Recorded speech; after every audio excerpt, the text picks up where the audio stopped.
I'm gonna be real, like a lot of, like I don't look at a woman with fancy shit and be like, oh, she on her shit, like I'm attracted to that. I'd be like, damn, if I had to start providing for her, that's a whole lot of debt. And I think not enough men consider it from that perspective. Like you look at a woman that might have took out a 30-year mortgage, and that's a fucking marriage within itself. And a woman that took out a fucking car loan, all of these micro marriages that you might overlook because she wanna get another degree. If she wanna get another degree, that's another micro marriage of.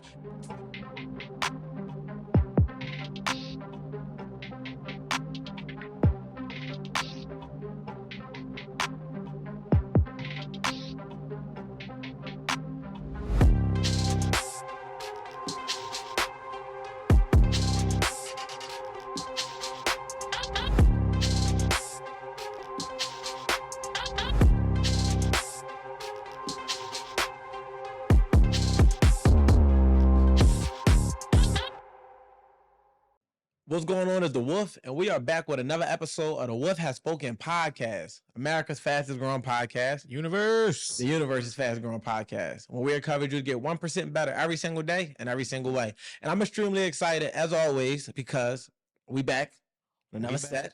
We back. Well, same set, but just ready to get into it.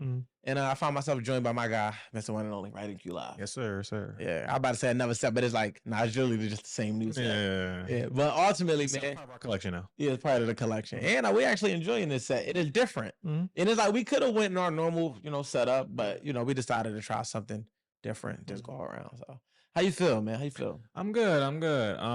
Yeah, this episode I'm looking forward to. I got a few external sources. I'm curious in input. We like when we read some receipts from people. Yeah. So. Oh yeah. You want to start there? Yeah. All right. Well, unless you got how was your week? How you feeling? Any thoughts? I feel good. I feel like it's be in a mode of like, how do you perform in the fourth quarter? Like, and I'm metaphorically speaking, but it's like, I feel like some of y'all, y'all might have things that y'all got to the edge of like almost completion and took your foot off the gas. It's like, no, finish strong.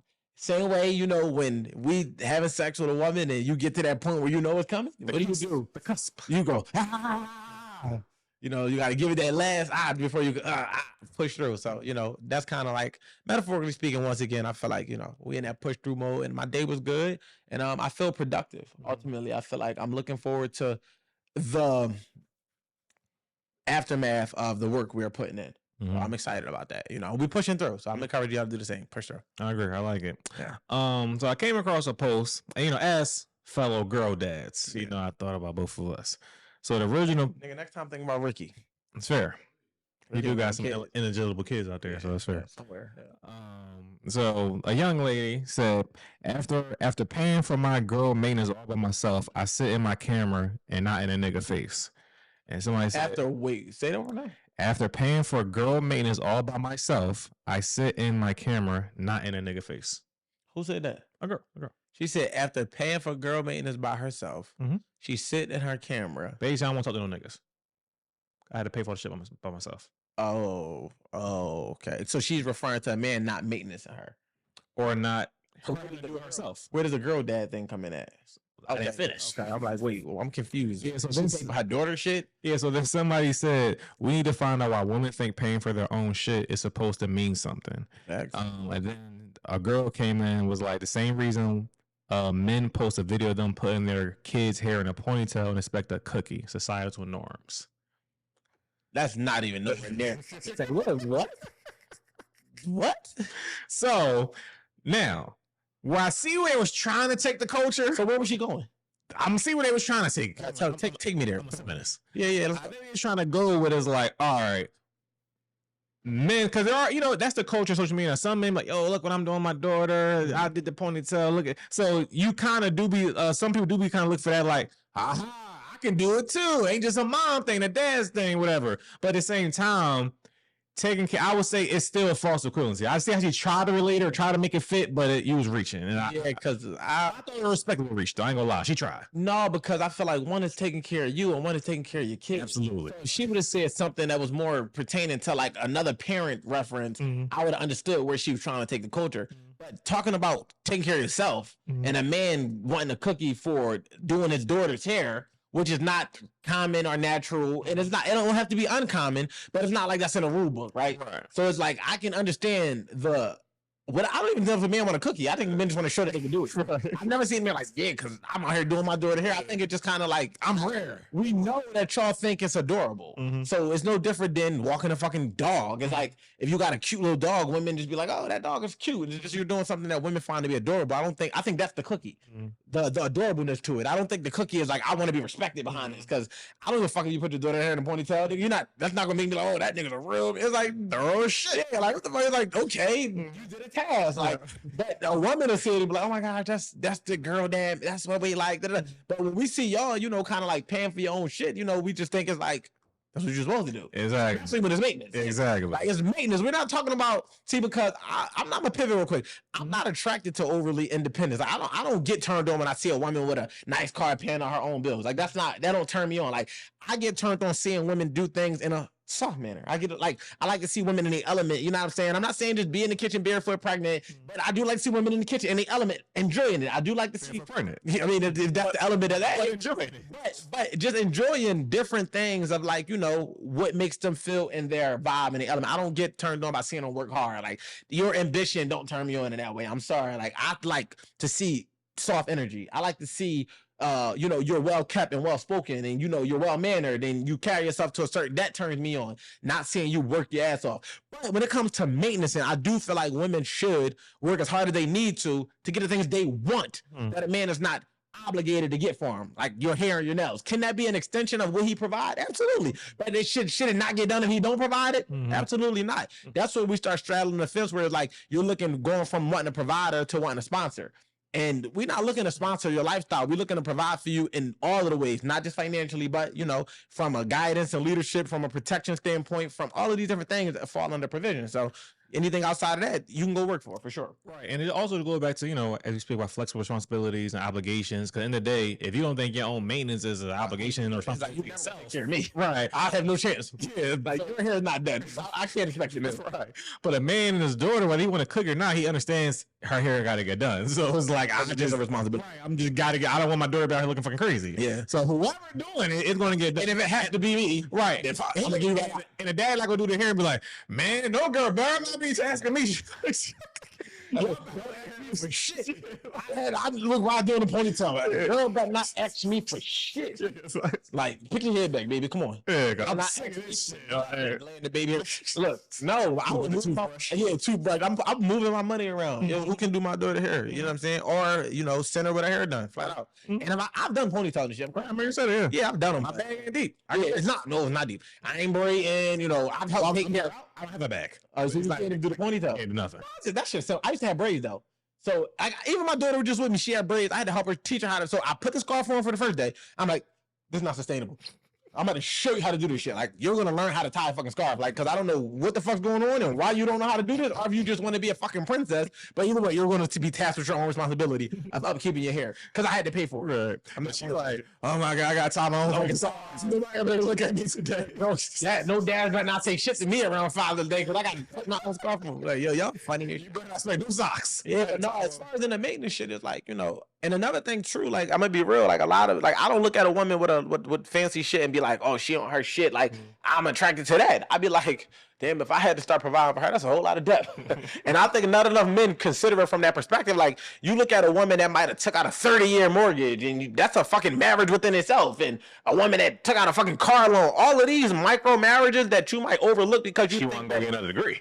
If she want to get another degree, that's another micro marriage of $15,000, $20,000 per year in fucking student loans that could potentially fall on you. So if you analyze these things, as men being an analyzer, it don't mean you rule a girl out for having these things. It mean that you should not be trying to look at it like that should be a reason why you're attracted to her. Because if you are going to be her provider, if you're going to be a provider in her life, these things become your debt if y'all are to tie the knot. If you are to never tie the knot, they still become a part of the minor nuances that can create conflict if she found herself underwater in these situations and you can't get her up. That's when it become, nigga can't do nothing for me and this, that, and third, because you didn't look at the situation as a man and say, you know what? She got about $200,000 in visible debt. I'm not walking into that, like, respectfully, right? And if I am going to walk into that, then I got to walk into what comes with that. And I feel like that's where, as men, we got to be able to foresee and be able to actually make educated decisions. Like we talk about being intentional. Be intentional about understanding what these lives could look like if they were to merge, and don't allow them to emerge if you're not willing for them to merge, because it's just not going to benefit you. And that's the truth. That's the only time I would tell a man to be considered. Like, don't just walk into that situation on some BS. Understand what you're walking into, because real people that get married, you're marrying death, and you will know. So let's talk about it. You know what I'm saying? Like, I know that you have experience of marrying death. Right. So, you know, how was that for you? My turn to ask the question. Right, I'll get back to that, but I remember, you know, shout out to everybody. If you still on the wagon or you was off, I used to be a Love Is Blind guy, so I used to watch that. And I remember in one of the early seasons, the guy they did seen that one episode. Yeah, they did the matchup, cool, whatever. And then when it was coming down to the finish line, they was like, yeah. So the girl was like, yes, I don't really have a job, and I got like $18,000 worth of credit card debt. And I was like, oh hell no, like that's all. That gotta be I'm super out. Playing. Cause who gonna pay it? The plan is him. That's why I'm on the show for the nigga. Like, and I was like, wow. And they really got married, and he took it. But 18K ain't that much though. If she'd have won, I just met you. Blindly. I don't know the show. I never seen it. I'm doing too much for me, honestly. No, I understand. No, I know. And when I say it ain't that much, I'm saying like for the one, because I'm pretty sure over the course of your 10 years with your wife, you know, before y'all was in a relationship for 10 years prior to being married, you probably paid more than 18K. Of course. But when you say over the course of a month or something, it's like, you try to be fucking. You better go get on welfare. And you don't gotta do the wrong shit. No, you need to be on welfare. Yeah, that's what they're like. Like, why are you here? Like, who financed this trip? Like, how many people is taking care of you? Yeah. Now she said, "Yo, I got this going on. I got this." All right, cool. But versus like, because you're in like nursing school type shit. Yes, versus like, I have no plan at all, but I got debt. But yeah, so to your question though, yeah, so you know, we definitely went through different seasons and chapters of like dealing with financial situations, whatever, and hurdles. You know, I've said before, like one of our breaking points almost was when the time right after the baby, she didn't work for a year and a half, whatever. And the way I look at money is like, let's say I'm down bad, I can't really cover podcasts, overhead, shit like that, whatever. Can you carry me a little bit? XYZ, whatever. Yeah, that's partnership. Right. The way I would approach that situation is I'm going to be essentially as invisible, or at least of a hassle or burden as possible. Absolutely. I ain't gonna be like, yo, can we go to this restaurant down here? Can we do this? I'm not going to freaking add an anchor to the fact that I'm trying to be as light as possible, because I already know what's already being carried is there, whatever. Oh, not her. She was living directly. Like, it was her money, this and that, whatever. And every day I was getting credit card charges. And it was just the wild. Mind you, the way I do with finances is, I don't care what you do with your money. Long as your bills taken care of, I don't give a fuck what you do. Yeah, once you have the responsibility, you on your own. You good. But once our money had to intertwine, I'm saying, oh, we literally spent money totally different. And it was hitting me every day, smacking the shit out of me. So like that's that impulsive spending. Oh shit, Amazon. Oh shit, shit, Target. You like, we don't need fucking plant holders for the plant holders. And she truly never recognized the idea. Like, yo, you don't have a job right now. Very simple concept to grasp, I thought. Like, you don't have a job. Like, you gotta know you fucked up. Like, that's where situational and self-awareness come into play. Like, you gotta understand that if you get a man that is gonna take you on in a season of, you know, development and depth, and you kind of overcoming certain obstacles, that there will be lifestyle changes. Like, as a man, when I went back to my mom's, I understood that although I still had income, I wasn't just bringing a bunch of women to my mom's crib. My lifestyle has to change. It's like, I was smoking it like that, but I'm not gonna be in my mom's crib smoking, because I understand that this is not my crib. So I think that if you understood, like, all right, cool, whether man or woman, if you are in a situation where somebody is helping you, don't burden them. Like, don't like, to your point is like, don't just be motherfucking spending frivolously like your income didn't change. Like, the first thing that need to get cut when you have a shift in income needs to be the frivolous spending. And when we think about it, like, you know, I feel like as a man, like me personally, I wouldn't be walking into a situation with debt. I don't have student loan debt. I don't have a house debt. I don't have motherfucking car. I don't have a car note. I have no debt. I have a minor payment that I'm finalizing to get a title for a car. And that's like more of it's going to turn into a plus like money more than there's anything else. But it's like, I don't have debt. I got overhead. And I feel like if I'm walking into a situation when I'm already looking at it like, you have a shitload of debt, I got to keep that in mind and see if it's something that I want to connect myself to, because it's inevitable. And this is why when I'm talking to women, I say, yo, when we say, see, because men, we don't really buy houses, right? Like, we'll stay in an apartment because we understand that buying a house is a fucking marriage. It's a commitment. It's saying that for the next 30 years, it's me and you. And whatever that payment look like, yes, it might make more sense on paper. Yes, it might have certain advantages, but that's if all goes the way it's supposed to go. It's still an overhead. Which you don't. And you don't own it until you pay that shit back. So yeah, it's your house. You own it. Technically, you could do all of these different things. And I'm not a real estate guru, so I'm not even about to go all the way into that bag. But understanding the general concept of it from the outside is like, yeah, I don't want to really sign up for that. So I understand that y'all as women, y'all love stability and security, but I'd be like, why go buy a house before you marry? And they're like, oh, well, we could just sell it, we could find it, we could. But you got to ask yourself as a woman, fuck what I think, fuck what the men in the world think. Are you willing to give up a stable and secure environment that you created to jump back on a limb with a man that you're dealing with? Because you have now positioned yourself, and most of y'all say, oh, I'm gonna just rent the house out. Okay, so your eggs will never all be in one basket because you always know that if this shit don't work out, I got this house to fall back on. And I'm not saying that you shouldn't have ownership and you can't make it a rental property if that's the case, but if you jump into a mortgage with the sole purpose to have that house and it be yours, and you know that it's for security and stability purposes, you never probably gonna let a man fully take you into uncomfortable or unfamiliar zones ever again. And uncomfortable don't mean that it's not safe. It just means that it's new, it's unfamiliar. You're like, I don't really know because I created my own stability, and you just married yourself into something 30 years of whatever that debt might be. So I don't know. And it's like, even if they sell it, it's like your mindset is still has been exposed to that. So I want to know, like, would you be able to do that? You know what I'm saying? And I said this, I think, at the live event, but I know of a situation where, a woman I know, she had a house and she had a kid already. She ended up and she bought the house, she got the house built, everything cool. She ended up getting married and they had another kid. Yeah. So he was like, oh yeah, like, so can I get my house, can I get my name on the deed, whatever? And she was like, absolutely not. This is my house. They gotta be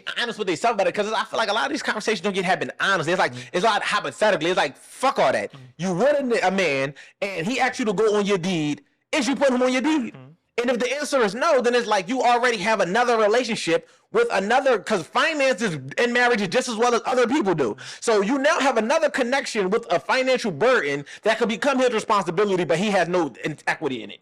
That's not fair. That don't make sense. That's not a good deal. It's a 360. Yeah. 360 deal. Universal. Crazy. Yeah. And I actually seen another situation where a woman and a guy, husband and wife, they was in a situation where, like, yeah, she has, she's well off income wise, she has assets, this and that, whatever. And, if there was ever a situation, I can have access to that, whatever. She's like, excuse me? Like, you're like, no, like, she's like, that's for my kids. And he's like, okay, I understand you, like, something happens to you, yeah, it goes to them. But I'm saying, like, let's say you're in a situation and I kind of need some access to some liquid money. You want to kind of just help me out in the situation I'm buying? She's like, that's for my kids. That's her security. I was like, I told a few people about it. I'm just like, all right, I'm not saying if that's your rental, like you said, that's my old house, we got a new crib, I kept it for rental income. Dope, that's your money. Cool. But if your husband is in a buying a situation, I got a tax bill or something. You're not married at that point. You're not husband and wife at that point. Yeah, you would let me drown if you couldn't just liquidate something, refinance, and help me out from your ass that you can keep. Yeah, that's insane to me for real. So I want to ask you real quick. You have thoughts on that, but how you are, would you even, let's say, you're with a woman, she got shit going on, asses over there, you like, I got this business idea, boom, boom, boom, you can liquidate this to help fund that. No. Okay. If, I don't know, bro, because it's like, I don't like taking money from people in general. So it's not like, it's not personal. But I'm not looking to fast track nothing. So if I got to take that approach, that would mean that I'm over leveraging another area of my life. My credit not right. My finance not right. Because why do I have to resort to this? And I feel like if we come to the table together and you have a buy-in, and I tell you, you can go pull from that, that's a different approach versus me coming to her with a pitch and being like, babe, can I take 50K out the house? That's like what I used to do when I used to take my old girl income tax and fuck it up. So if I'm at that point, I'm probably gonna fuck it up because I don't have a track record of doing good with borrowing, right? I'm gonna be real. Like, I gotta be honest with myself, and that's why I don't have any debt, because I'm like, I'll chunk. Now, I am at a point where I'm thinking about taking certain levels of funding to fund other assets because I have a better understanding of how I want to approach it. But I'm not getting it from my girl or like my wife. I'm not taking that money because now I'm potentially gambling with our future, and I'm creating and I feel like too many men are too willing to gamble with our future. Like, bro, like I'm telling you, sometimes it's just not worth it. If you are not at a point where I don't care if you got access to fast capital and your girl can give it to you. If you're not at a point where you know for a fact that you can make it shake, because women don't go off uncertainty. They go off certainty, and if they don't have certainty, they create certainties based off the hypotheticals that they formulate in their mind. And those hypotheticals never benefit you. So with that being the case, if you don't have 100% conversion rate, leave that money on the table. Don't ask her for shit. And it's like, no, you tripping, bro. If I want to ask my girl, no, it don't mean that she wouldn't help you. But because they're like flexible responsibilities, she has to want to help you. So if she see you busting your ass trying hard, she's like, babe, I got this $2,000 sitting. I want to get that to you. You don't, that's no pushback. That's an unsecure situation. But if you take the money that you asked for, you're now getting a secure loan. And if you can't pay that shit back, you're going to be in a bind. And that's not a bind. And it's not a good thing, you know, to be in a predicament to be in as a man. So I'm telling you, bro, flat out, I'm telling you, bro, when that shit come down to it, you know what I'm saying? If you don't have access to the capital, you can't create it, because your goal as from having foresight is, how can I minimize the unnecessary obstacles that I bring to my relationship? So if you like, damn, but I got this play that I can make, think about if the play don't work.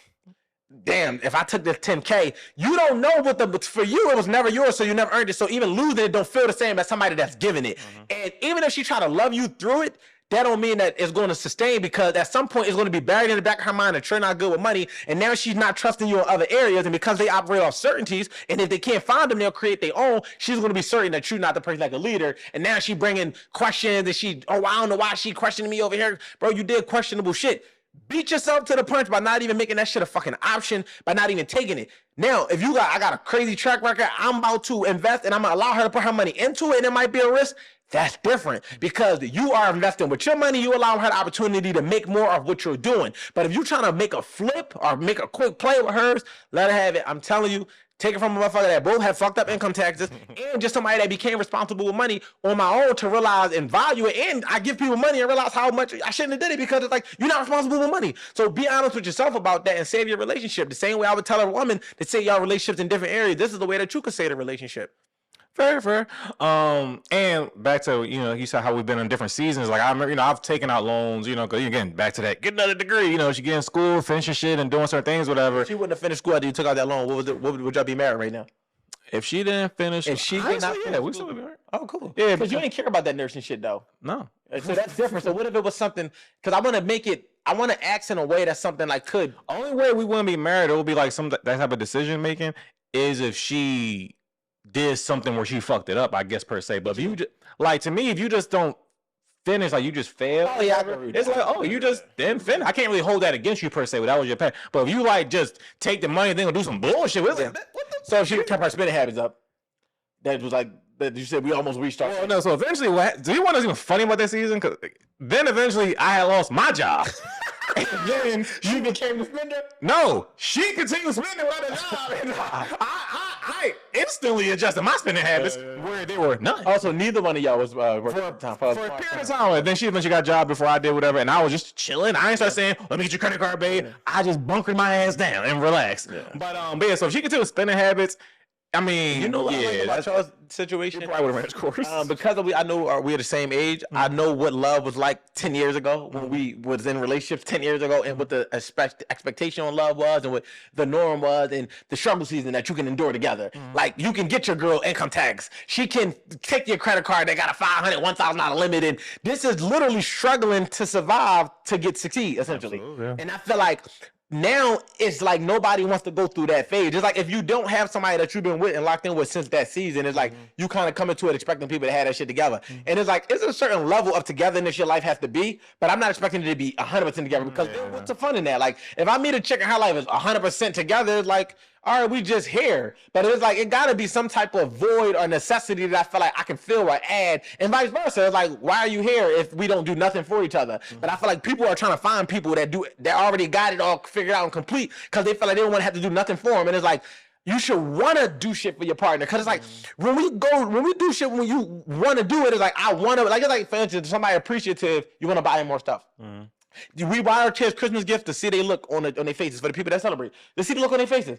You buy them birthday gifts for the same reason. So it's like you want to do it. So it's like imagine you like I'm not saying you want to in the sense of like it's not taxing, but I'm saying at the end of the day the smiles be worth it. But if it's like you don't even give a fuck to get the smile, it's like what are you doing? Like you don't even want to contribute to making this person happy. Not that you should be solely responsible for it, but the fact of the matter is why wouldn't you want to do for self to make it because it feel good? It's like I like when I buy my friend shit. That's why I'm such a giver. It's like I like the feeling of seeing people happy.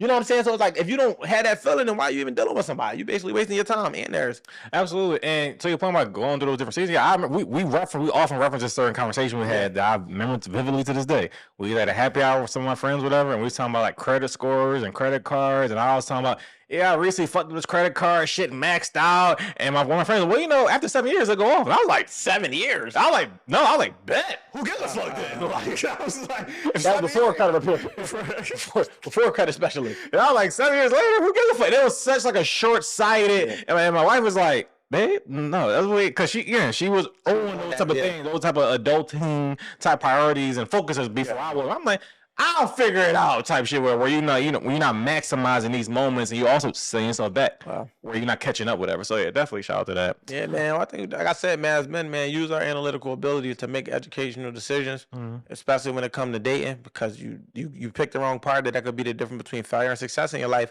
And women, it's not necessarily about picking the right or wrong partner because women will leave. Is it really about who you choose to mate with? No, for real. Like it really comes down to picking the right mating partner. Where though a man, you got to pick the right partner off the rip because that'll affect every aspect of your life. For a woman, because women will jump from a ship to another ship for security and stability. And I'm not saying it to say that is an issue. I'm saying it to say that more times than not, we've seen it happen, right? Okay, but once you mate with this motherfucker, you can't jump off that ship. And now if you do jump off that ship, you carrying another responsibility with you onto this next ship and expecting somebody to take that on. Now, it's men out here that would, but it's also men out here that absolutely will not. And for different reasons, right? And it's like, just thinking about that and understand that, and it's like, all right, cool. The longest you got to do is be conscious about who you have a baby with. And bro, you need to be conscious about who you give your time, energy, and effort to because that shit fucking matters. They're like, that is your future. And if you care about your future to any degree, not being nearsighted and thinking, 7 years, this shit gonna fall off because some of these decisions just don't, right? It's not as simple as maxing out a fucking credit card. You should be as analytical as possible as a man, as a woman. You should be as patient as possible because I feel like that's the true thing. I feel like women have lost patience in a lot of areas, right? And it's like, we tired, we fed up, but it's like, y'all don't have no fucking patience. Y'all don't even have patience with your own development. You don't have patience to allow something to develop into something good. If a woman could fast track a pregnancy, I'm pretty sure she would. And it's like, if you can go ahead and get that C-section in 6 weeks, you right back in the streets. And it's like, dog, enjoy the process, be patient because true things really do take time to develop. And you won't allow shit to develop if patience is what you lack. And so you don't have no patience for your relationship to develop. No, you don't have no patience for your healing process. No, you don't have no patience for a man to build himself to be the man you need him to be. Then when he finally go get to that point, he end up with another woman. You feel like you got left. And you feel like, he ain't. It's like y'all want to, no, he ain't really who. No, he was that with you. He grew to be that. And this is who he was going to become. But you didn't have no patience. And unfortunately, it shows up and they lack of grace for it. It's like, that's the most attractive thing a woman could give a man is grace. I'm not talking about excuses. I'm not talking about that. I'm talking about grace. I'm talking about we human motherfuckers fuck up. Fuck up don't mean cheating. Fuck up just means falling short. Maybe he missed a bill. Maybe he fucked up on a play. And maybe he came too fast. It can start simple as that. And you're not, oh my gosh. I was almost there. I was just about to come. Now he's in his head. Damn, I fucked up. Now you got him in correction mode. And yeah, that might benefit you in the beginning, but it's not sustainable over time because eventually he'll find himself attracted to a woman that make him feel good, not a woman that make him feel like shit. So you just having patience and grace and kind of be like, you know what? You got this. You know what? You could do this. You know what? We'll figure it out. That's all I'm really there. He's motivated. He's like, you know what? I don't want to let her down. See, because the thing about it is when we talk about men and accountability, we are groomed and grow into a culture of accountability. And it ain't always trying to see the difference between forcing something and enforcing something.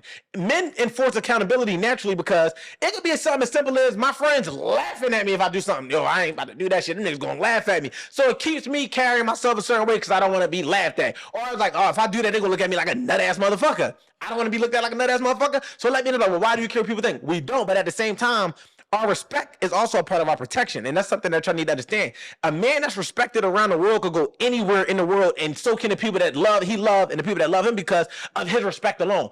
And when you understand it, it's like a man don't care what people think about him, but we do care how much a motherfucker respects him. Whereas why most motherfuckers react or being disrespected. You know what I'm saying? So it's like if you understand that a man's respect can protect his kids, his wife, his mom, his dad, anybody, just off the respect that they have for that man, literally can silence all violence and drama just off the respect of a man, off words and energy and presence. You understand why a man is so big on that respect. You know that him maneuvering in a certain way, it matters. So, you know, and I'm gonna pivot back because I was going in a different direction. It'll come back to me, but at the same time, it's like going all the way back to the whole concept of y'all having grace and patience is like just pouring into that man, just knowing like, yo, this motherfucker is the potential, he could be able to do that. That's that forcing versus enforcing. So when we start talking about the boundary, that's what I'm about to say. When you think about forcing it, we don't give each other excuses. So I don't have to force a man to take accountability. Enforcing it is, if Q don't show up on time, we leaving him. I ain't gotta force you. I'm not calling you, go, bro, get up on time. You making me late. Women will fight with you to do what they want you to do. Men will allow you to do what you want to do and then hold you accountable. You know what? That nigga never coming with us no more because he's late every time. A woman that you can never get up on time. You never answer the phone. I'm so tired of this. I gotta wake you up. I'm leaving this motherfucker. And then wait. And then they will wait and then be like, yeah, that's why I don't have no patience. No. You tried to force it instead of enforcing it. Grace would be, this nigga caught a flat on his way there. He was intending to be there on time. He was late. You know what? This not going to always happen. I can give you grace for that. I can be patient in that regard. But if this motherfucker just up all night and he's sleeping in and now he on some, no, we're not about to force that. We're going to enforce it by saying, you know what? As men, we're going to keep this culture of accountability by just allowing these things and parameters to be in place based on a man not wanting to be lack of respect. Like a nigga like, I don't respect how he handle his time. I don't respect how he handle his money. I don't respect how he carries himself. So for that being the case, I don't want him around me because he's not a respectable individual. That's enough to make a man carry himself a certain way because we want respect. Especially from people we respect. Now, if it's somebody that we don't even respect, it's like, that don't matter. That's why men got to get around other men that they respect because it keeps you here. It makes you like, damn, I don't want to look like I'm the weak link. We don't ever want to look like we the fucking buried another weak link. And that's a good energy to transmute into how it could benefit you by you pouring into that. So there's ways to hold the man accountable without tearing them down. There's ways to hold the man accountable without forcing it. You can literally just enforce it by playing on the fact that he values respect. But by him valuing respect don't mean you disrespect him. No, because now you taking it is the difference between not respecting somebody and disrespecting somebody. Not respecting somebody is like you just don't care for them. Disrespecting is I care and I'm gonna let you know I care and this is why I don't care. And I feel like y'all go above and beyond and disrespect the motherfucker when we value respect, when you could literally just pour into that, give us a little bit of patience and grace and we'll be head over heels for you. It's easy. This shit is easy. I'm telling you. I want to go into, I'm a slow walker, but ultimately a topic about, putting other people over, the man or the partner in a relationship. But before we get to that, let's hypothetical situation about something that happened. All right, so let's say you and your wife, she got, she has a job. She wants to work, so she has a job still. You couldn't get her out. Wait. A woman can always work. Stop. Why y'all think I don't? I think you want them barefoot and pregnant and happy. No, I say don't have to work. I'm with you. Yeah, don't have to. I want to be clear on that. Like when I say don't have to, I'm saying regardless, I'm going to strive to be as successful to where the money is not an issue. You don't have to work. Right. But wanting to work, I think you should. You want to do something with yourself. Yeah, so she liked this job. She wants to work. Boom. So she's like, hey, babe, my boss is having like this get-together game night thing. Let's go over there. Boom. So they get there. They vibe. I don't like that term. Yeah. So they can't call him her boss. She can call him her supervisor. He's not your boss. Okay, so keep that in mind. She's not your boss. So they're having a good. I'm not your boss. So they're having a good time, vibing, whatever. And then the boss is he's bidding. What you mean? He's joking. I'm joking. Not crazy at you, but just bidding, whatever. And then the line is the wife kind of like she's rolling with it. Yeah, she rolling. My wife does. What you mean? My wife would know not to do that. So all right, this is the ultimate moment, whatever. So at first you kind of caught off guard, like, all right, cool, you playing me like that? Yeah. Then you shoot back at him. Oh. It's like not uncrazy, it's like a nice little jab, whatever. Banter. Yeah, nice little banter jab, and the wife is like, oh, this is his wife. So her point eventually was, yo, that's my boss. Like, that's like you kind of like you making it. Going with this. Go ahead, let me hear you. Like you kind of making it like he I don't think he disrespected you. Kind of made it like a little more hostile, and I gotta work with them. Like now, like I feel it could have been. And it's in his crib. Like I think you kind of possibly crossed the line with that, or whatever. And you like. First of all, you should never go against me regardless. So I feel y'all crossed the line because like if he wasn't bid, I ain't really like it wasn't my cup of tea, whatever. But cool. But you should be neutral if anything. It's not on my side. Yeah, like it would show me that you literally sucking up to your boss, you people pleasing. Literally sucking up. Yeah, 100%. That's crazy. But no, I'm saying I was metaphorically speaking, but at the same time, shit, that's a possibility at that point. If you looking at me crazy, I think that from that perspective, don't open up the door if you don't want me to walk through it. So if you think you're gonna play with me, we gonna play. Because it's like now we talking from a level of respect. That means you think that you're not my boss, you're her boss, and that dynamic, I would never put myself in that predicament because my woman not allowed to have a boss. You can have a supervisor all you want. I don't give a fuck what he call himself. Don't come to me talking about my boss said, right? Because that just sounds like it's hierarchy that you would never allow in my household, but you walk into the world and think that that's okay, and it's literally the same structure. As a man having dominion over my woman, I'm not okay with that. But the fact of the matter is respecting the dynamic of, okay, this might be your income and you built yourself and da-da-da. I don't want to offset that. You should also draw the line with your boss to make sure you respect your husband. Make sure that motherfucker respect me to know, like, this is the person, like, because regardless, if you lose this job, I'm still responsible for you. And then your boss not gonna be the one to lay life on the line for you. You can't call him at 3 a.m. to motherfucking get off work, let alone call him at 3 a.m. to get out his bed to come do something for you. So we don't give a fuck how he feel. And if I'm dealing with a woman that would care less about how I feel and how he feel, we will be married. Now, question real quick to add to that scenario. You also big on, like, not embarrassing the team in public and kind of keeping. Absolutely. So that's why I said I probably wouldn't do I don't like that. Yeah, you got to put on the united front. Okay. You know what I'm saying? Like, that's where you was about to go with it? Yeah, absolutely. Okay. Because just keeping everything in the house is like, your face should never show agreement with another person. That don't mean, like, I'm not saying you got to agree with your partner. I'm saying your face should never show agreement with another person or disdain towards your partner in front of another person about that person, right? So it's like, even if I don't agree with something my chick is doing, like in terms of like a comment she might make, right, in front of like somebody that work with us, I ain't going to like make my face like, it's like I'm gonna probably do a bantering joke to throw the energy off, make it whatever, land the plane, and then when we get with ourselves, I'm like, look, like, you gotta understand that we operate as an entity, and when you are doing these type of things, you affect the entity. So this type of thing can't happen, and I would expect it to be the same. So if I'm in that same predicament where it's like, your fucking boss make a fucking comment at me, it's probably gonna be last day at the job. it might end right there.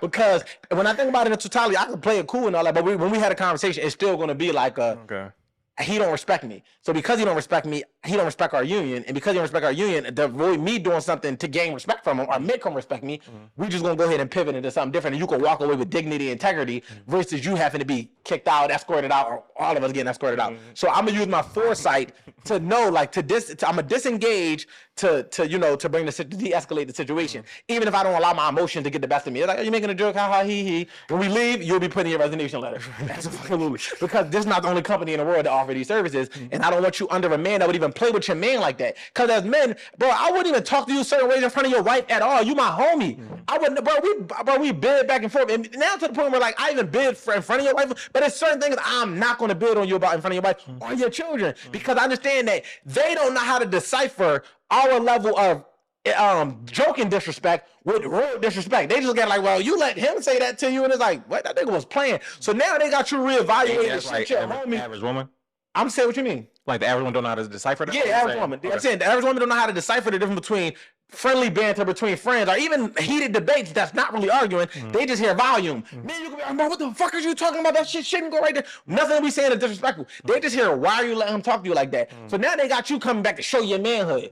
Yeah, no, I'm not going for that. You know what I'm saying? So it's like, I don't even play with my homies like that. Why would I be okay with you thinking that a man that's higher than you is gonna play with me like that? And why would you be okay with that when you know if my homie play with me like that in front of you, you can be like, why you letting him talk to you like that whole time? This is just how we talk to each other, man amongst man, no ego, no pride, no nothing. We understand that we can go our volume here as long as our respect as long as the disrespect don't go here. The respect gotta stay where it's at. It can never go here, and now we fighting, or now it's a different type of situation. So for me, I'm gonna use my foresight. I'm gonna de-escalate it, and she's gonna put a resignation. No two notice. Huh? No, tomorrow. Then effective immediately. You know what I'm saying? Because something has to give. Yeah. It just comes a decision moment. What's more important to you? Because this man, clear, if he don't respect us, he will disrespect us. That means he will make passes at you. That means he will motherfucking put you in situations that can affect, or not even just amongst other people, calling you into work on days that it's my birthday, you gotta come work. No, fuck no. We know how I'm a high level individual. When I be high level, I mean, like, I own a bunch of businesses. I've employed people forever, right?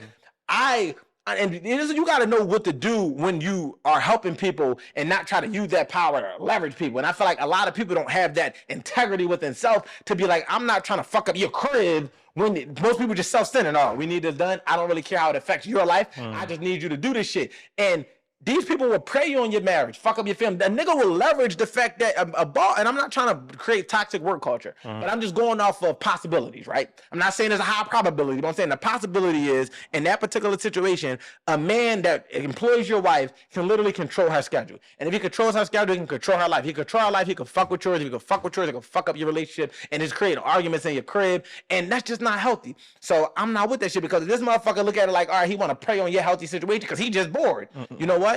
I'm gonna make her work on these days. She can't get off these days. She can't. Now she would have to have the confidence and the heart within self to be the courage to be like, you know what? Fuck this job. And that's why I say my woman don't have to work. Want to work and have to work is two different things. If she have to work, she be like, no, that's my boss, babe. What are you doing? You fucking up my money. No, I make money. You don't have to work. I'll cover all this shit. But because you keep asking me to buy you this and that and this, you're gonna find a job. But the moment the moment it becomes problematic, you're gonna find another one. And you should be flexible the same way, because that's easy.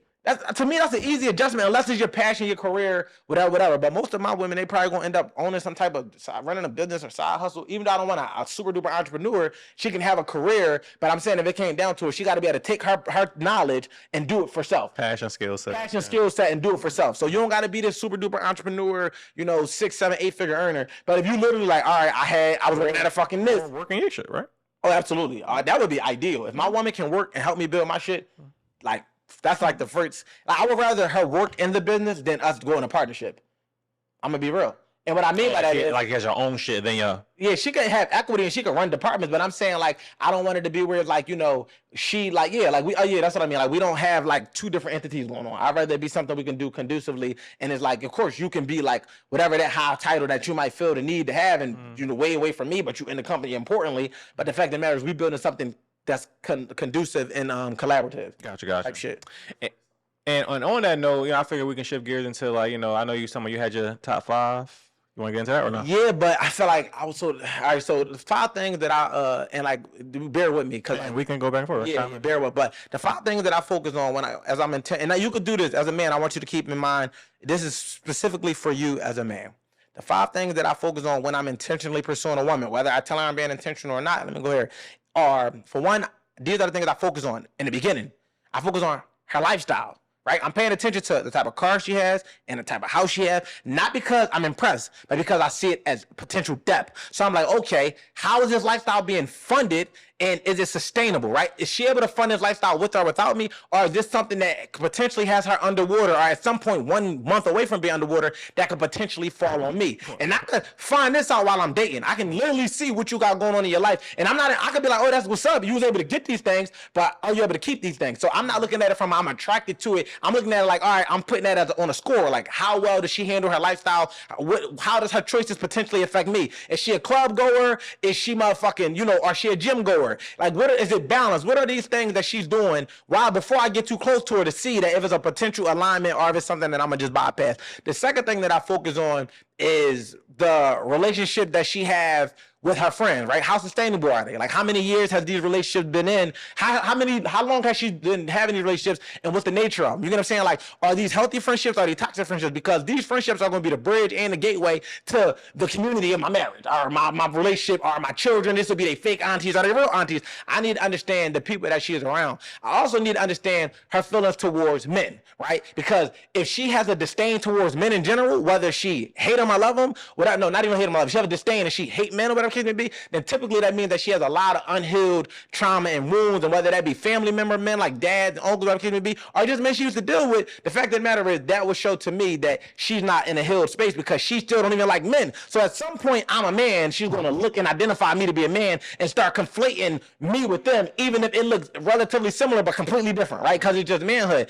The other thing about it is, how self-aware is she? That's super important to me, because if she's not self-aware, that affects her ability to be able to take guidance, direction, correction, her ability to be able to self-correct, and all of the different criticisms that might come over time while you're trying to build her up. And one of the last things I would say, I'm at 3 or 4. That was 4, and I got one more. The last thing I would say is, do she have a relationship with God, or do she just have a relationship with her pastor? And I want y'all to understand the difference in that too.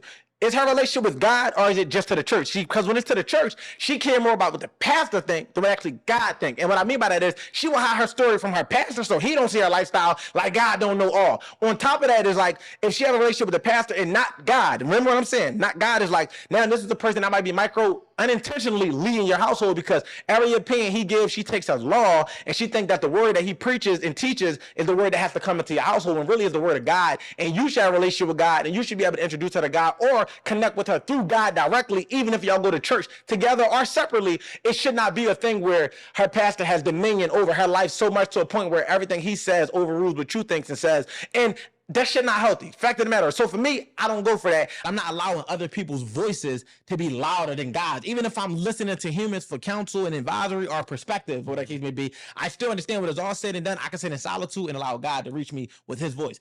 I want a woman that's able to do that, right? Because I want a pastor to be able to do his job and not feel the pressure of running my household or nobody else's household. Because if it's your job to bring the word and it's ordained for you to do that, and like that's what you were called to do, that's what you're supposed to do. But that word should not operate as law over God's word, and that's what I'm saying. I'm not saying don't join the church. I'm not saying don't have a pastor. I'm saying that your pastor shouldn't. The words that he give you should be able to bring you closer to God, not bring you closer to him. And that's the fact of the matter. And I'm not going to be able to marry a woman who don't listen to my guidance. But let me take you farther. It's not limited to that. It's any man. Right. I don't want you overly listening to your dad. I don't want you overly listening to your brothers. I want you to take their advice and their counsel. And if they're good men, they'll be able to show you how to discern or discern for you in areas when you're not in a good situation, because it's their job to protect you. But if you with a protector and they respect you, if they respect your man, that says a lot. If you're the men in your life, respect your man, that it's not about no money. It's not about the fact that they might fear him, but it's simply because they can see that he might just be a good dude.